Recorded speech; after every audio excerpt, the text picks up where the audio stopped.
Still the same day. As you can see, nothing's really changed here. The cloud is just as gray as my soul. You love to see it, man. You love to see it. Anyways, I really wanted to talk about the condo mainly, man, my place here in Cubao. So if you guys didn't know, I have been here in Cubao for about like 8 months now. I think I first got here, it was in, September 23rd, 2024, right? So it's almost been a year. And the way to stay in the Philippines longer is you keep going back to the Bureau of Immigration and you keep renewing your visa or extending it, which is what I've done. So speaking of which, I got to go do that again in like 3 days. So I'll probably do that, sometime this week, man. But anyways, back to this condo, man. So when I first got this condo, I loved it. The view was absolutely incredible. The price of it was really great coming from BGC, but at that point, any price is going to be great. And also, I just love the colors. I love the space and everything, man. It's not until after living in a space for a while where you really start to see the things that bother you and they start wearing down on you over time. And the main thing about here is, as I'm going around traveling and accumulating things, I'm starting to run out of space for myself, right?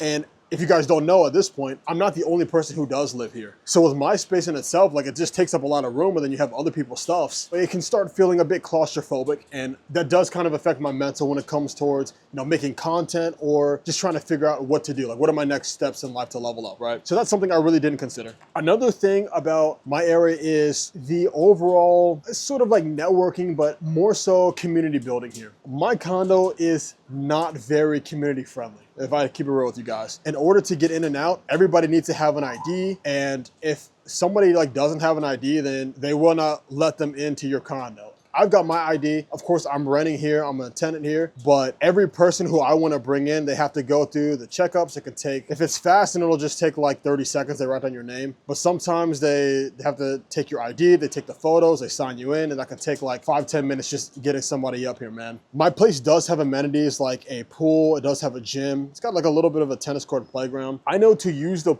gym, you need to have like an amenities pass. It lets you know that, hey, you're part of the unit. That's how you use it. That makes sense, right? Now to use the pool, you also can either have that amenity pass or it costs 100 pesos per person. So even if you live here, like I live here, I never bothered to get the amenity pass because I can't be bothered to go to the admin office. But whenever that I would go to the pool and bring friends with me, we would have to pay 100 pesos per head. So if it's just one person, it's 100 pesos. If it's 5 of you guys, it's 500 pesos. And I do think it's things like that that makes it a lot more difficult for you to just kind of pull people together and say, hey, everybody come on over, let's go to the pool, let's do XYZ. Because there's always going to be some sort of price or some sort of hurdle that you have to go through. And that's something that I don't experience when I met some of my other friends at their places, at their condominiums and at their units. It's just like, hey, you go there, you want to go meet them, you just write your name down real quick. Or sometimes if your friend already calls in advance, then like, oh, what's your name? Okay, we got you, go right on up. And it's just fast and easy, right? And then when it comes to the pool, anybody in the vicinity can just go and use the pool. So at their place, I would always see tons of people around, tons of people just at the pool having a great time. And even just walking a little bit down the street through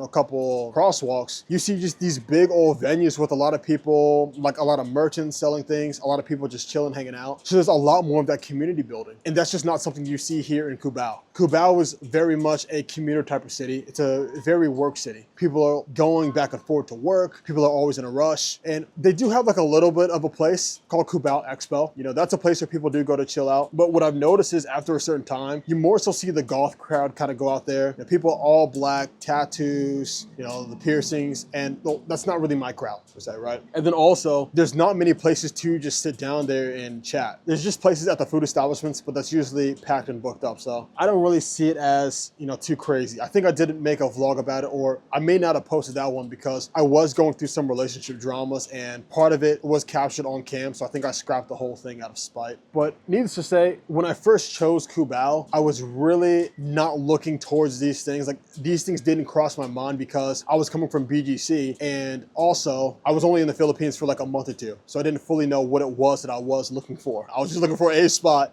where I liked the view, a spot where I liked the amenities, and just the overall like kind of American type of nature is what I was looking for. But after being here for a while, I've realized that's not really what I want. These are some issues that I have and I wish that would be different. But regardless, it's my fault. I'm the person who chose this place. I'm the person who should have done more due diligence in terms of where I wanted to be at. So it's all my fault, man. In terms of my solution, my lease does end in a couple months. It's kind of what it seems like. So I'm kind of taking this last time to just relax, kick it, look for some other options, and take everything that I've learned from this one to make sure I don't make those same mistakes going into my next one. But that'll pretty much be that. Anything else I'll say, I'll kind of be rambling, saying the same things over and over again. The weather is kind of letting up a little bit. I can start seeing the sunshine, so that's good there. But like always, appreciate you watching. Hope you enjoyed it, and I will catch you next time, man. Take care and peace out. Peace.